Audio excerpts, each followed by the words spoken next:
तो क्या आप फिर से बिजनेस चला पाएंगे या फिर पॉलिटिकल पार्टी फिर से रनिंग कर पाएंगे? और लोग जो आस लगा के बैठे हैं कि भाई हमारा पैसा ईरा ग्रुप ऑफ कंपनीज में इन्वेस्ट किया हुआ है, वो पैसा हमको आएगा या नहीं आएगा। मैंने कुछ लोगों से बात की है आपकी कंपनी में जो इन्वेस्ट किए हैं, उनका ये कहना है कि भाई हम पहले जो है रमज़ान के महीने में ज़कात दिया करते थे, अब नौबत ये आ गई कि हमको ज़कात लेना पड़ रहा है। तो बहरहाल मैंने उनसे पूछा कि आपको नूरा मैडम पे भरोसा है या नहीं है, तो लोगों ने कहा भरोसा तो पूरा है लेकिन वक्तिया हालत ख़राब है। तो वैसे इन्वेस्टर्स को आप क्या मैसेज देना चाहेंगे? मैं उन सबको यही मैसेज देना चाहूँगी, मामला ऐसा नहीं है कि मैं इन्वेस्टर के लिए अपने इरादों को रोक लूँ, ये कभी पॉसिबल नहीं है। और दूसरी बात, जो भी कंपनी में इन्वेस्टर आए थे वो अपनी ज़रूरत के लिए आए थे और एक एग्रीमेंट पे साइन करके आए थे और नफ़ा और नुकसान को भी कबूल करके आए थे।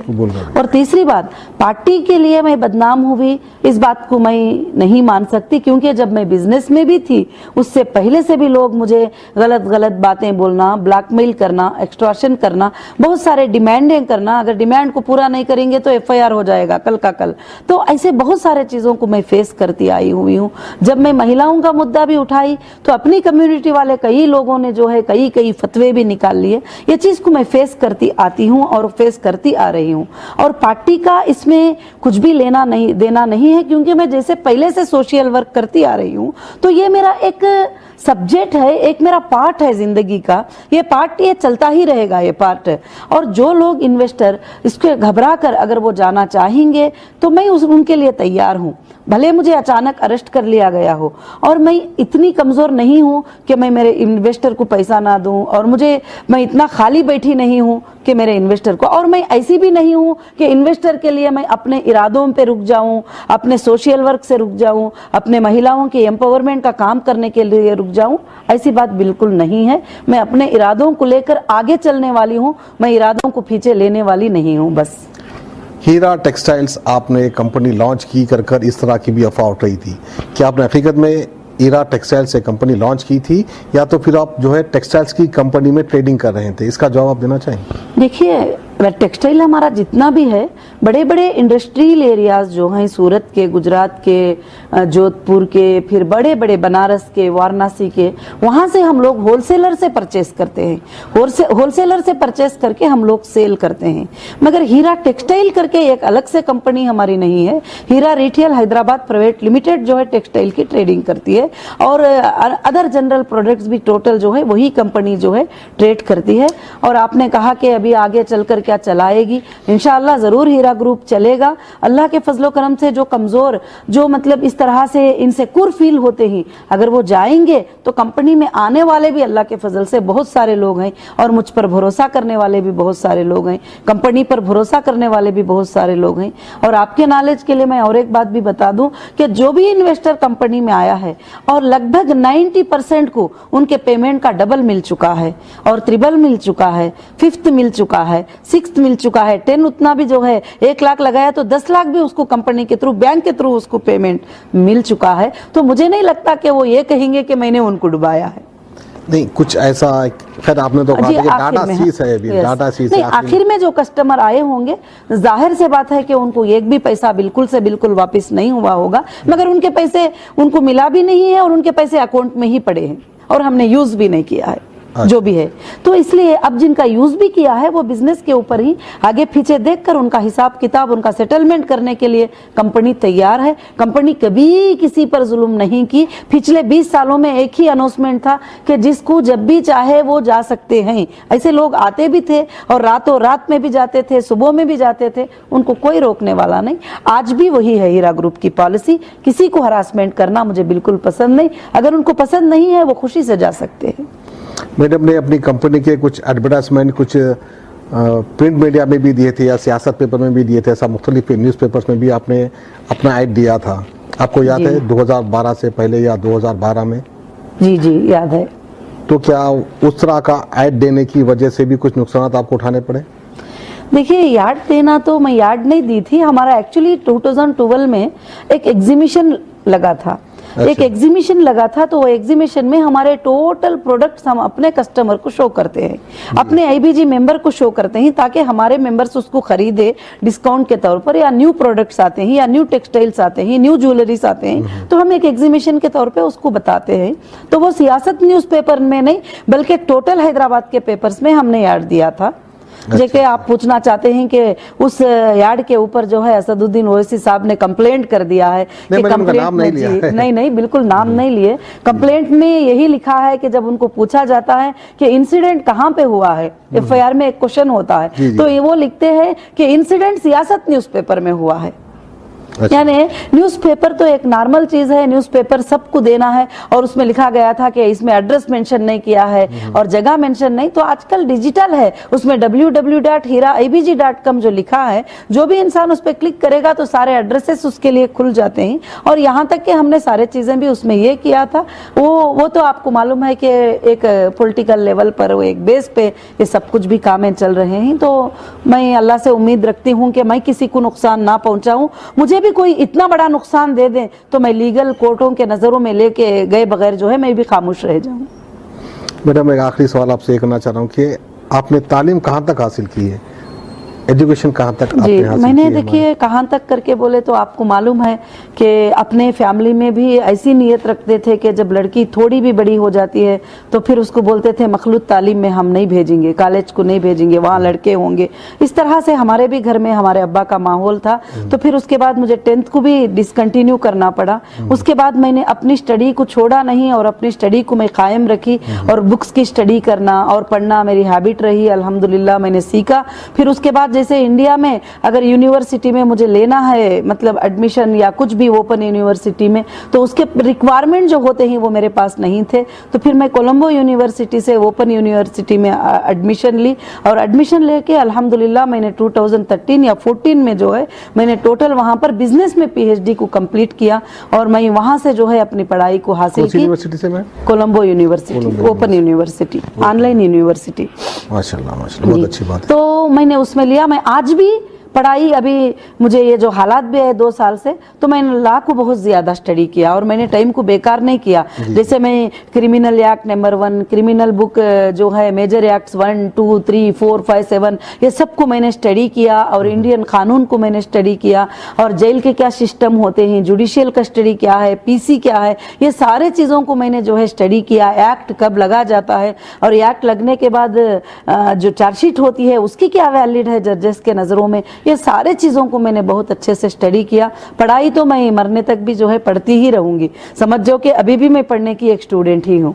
मैडम, एक आपकी कंपनी से मिलता जुलता सवाल ये, पर्सनल सवाल ये आपकी कंपनी का, कुल मिलाकर आपके 226 अकाउंट है ऐसा कुछ सुनने में आ रहा है जी, क्या ये बात सही है? बिल्कुल सही कुल है। मिलाकर सिर्फ 25 से 26 करोड़ रुपया ही आपके अकाउंट्स में है जी, और 225 अकाउंट भी है या 250 अकाउंट भी है। जी। अकाउंट जो होता है वो एक लीगल होता है। बिल्कुल बिल्कुल। जो बंदे लीगल ट्रांजैक्शन करना चाहेंगे तो वही अकाउंट्स को ओपन करते हैं। जी, जी। जो इलीगल ट्रांजैक्शन वालों को अकाउंट की जरूरत नहीं होती है। जी। तो हमारे जहाँ जहाँ ब्रांच है, जहाँ जहाँ पर है, वहाँ वहाँ हमारे अकाउंट है।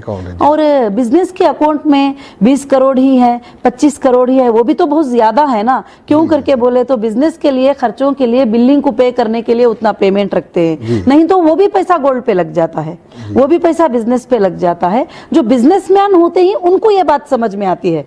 अब जिनको बिजनेस का नॉलेज ही नहीं, पूरी जिंदगी में कभी बिजनेस ही नहीं देखे, वो ये बोलेंगे कि अकाउंट में इतना ही है तो फिर कैसे है, अकाउंट में उतना ही है तो इतना देना कितना है? अभी तक तुम्हारा देना तो 2 करोड़ भी नहीं है।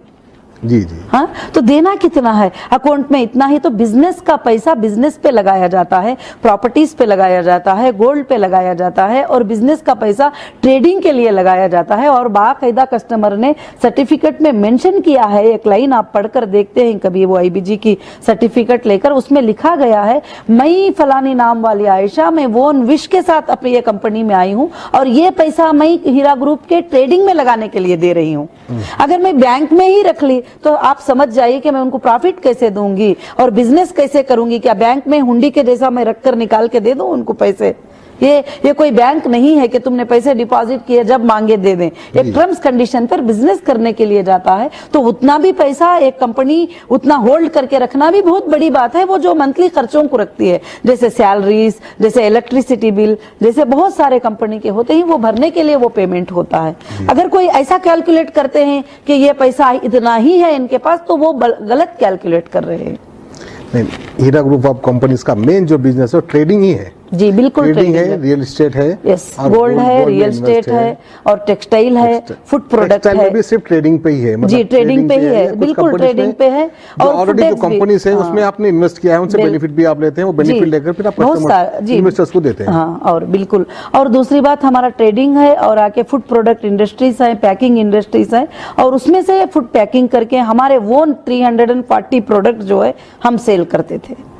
अभी मंथली रनिंग में है बिजनेस? कैसे रनिंग होगा जबकि जाकर मेरे अरेस्ट के 2 दिन के बाद पूरा मुहीनाबाद की जो इंडस्ट्री थी उसको बंद कर दिए, तो कैसे रनिंग होगा बिजनेस?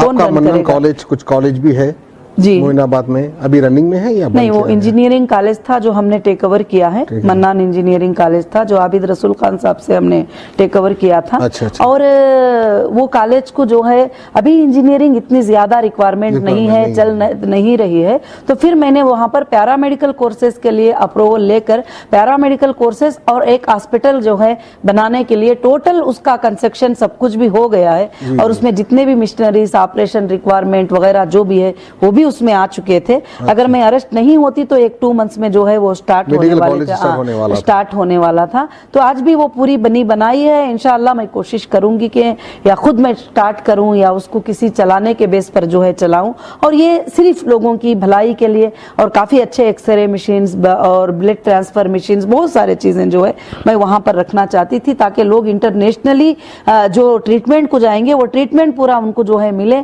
और बहुत ज्यादा 50% डिस्काउंट में मिले। अगर या गरीब है तो उसको फ्री में भी मिल जाए। इस तरह से मैंने कोशिश करके इंशाल्लाह पूरा बनाया है, और 150 बेड की हॉस्पिटल वगैरह सब कुछ भी, बस इंशाल्लाह आगे चलाएंगे उसको। तो नाज़रीन, आज ये थे हमारे साथ नुहिरा शेख, हीरा ग्रुप ऑफ कंपनीज की CEO, जिनका ये कहना है कि इनका इन्वेस्टमेंट सिर्फ ट्रेडिंग पे है, गोल्ड पे है और प्रॉपर्टीज़ पे है।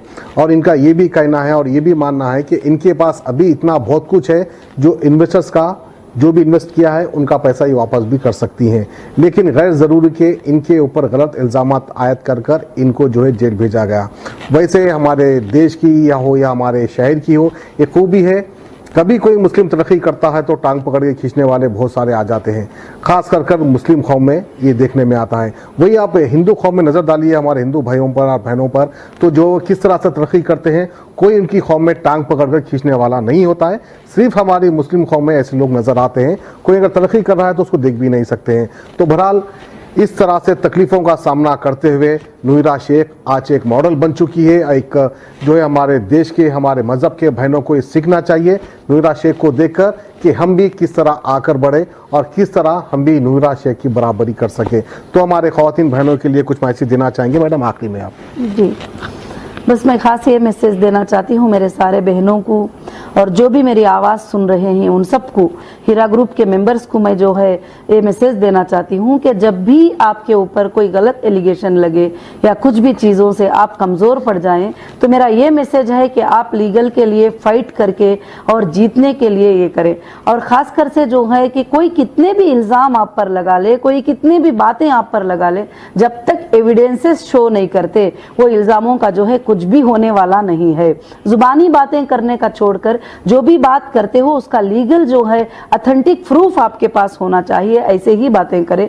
और मेरे भाइयों को और मेरे जितने भी मेंबर्स हैं मैं उनको भी बताती हूँ, जब भी आप कुछ बात को जुबान खोलते हैं तो जुबान खोलने से पहले ये समझें कि जुबान में जो बात खोल रहे हैं क्या वो बात को आप प्रूफ करा पाएंगे या नहीं करा पाएंगे। तो इस तरह से जो है लोगों को हम नफा पहुंचाने के लिए काम करें, लोगों को नुकसान पहुंचाने के लिए काम ना करें। आज भी हीरा ग्रुप ऑफ कंपनीज जो है लोगों को फायदा पहुंचाने का काम करेगी। इंशाअल्लाह मेरी उम्मीद है कि अल्लाह के फजल से ये क़ियामत के सुबह तक चलेगी, और इंशाअल्लाह जो है अल्लाह रब्बुल आलमीन इसको 1000 उतना ज्यादा आगे चलाएगा। तो इसलिए जो भी अफवाहें हैं उन अफवाहों की बातों को छोड़कर कंपनी की जो पिछले 20 साल के परफॉर्मेंस थे उसको देखकर आप भरोसा कीजिए। बस जज़ाकल्लाहु खैरन कसीरा। अस्सलाम वालेकुम।